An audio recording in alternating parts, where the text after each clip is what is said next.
Javier. Governor, I just want your thoughts on this. Florida Democrats have been railing against you and the Lieutenant Governor over this anti-Cuban, anti-immigration rhetoric. They held a press conference this morning.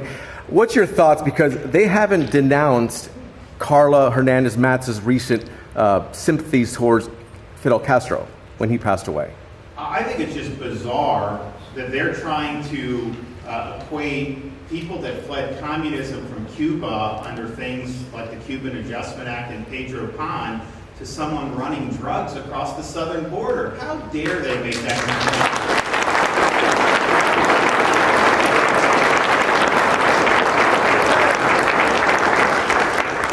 The reality is, the fact of the matter is that if you look at this running mate, we had a decision to make, and I think there were a lot of important decisions during COVID.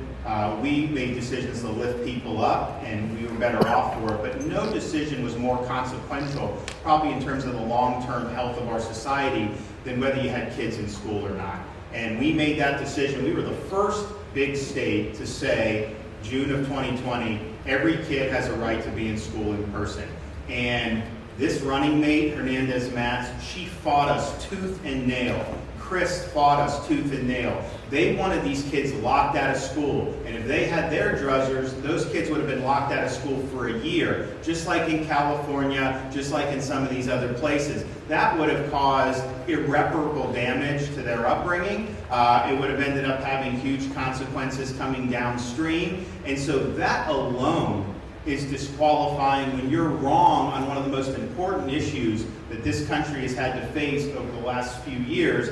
The people that cheerleaded for school closures were wrong. They were grievously wrong. In Florida, we got it right, and we're proud that we got it right. And yes, when you're putting out tweets saying about Castro's death, he's just a political leader that people in Cuba are mourning, that's a disgrace. That's an insult to the people in this community.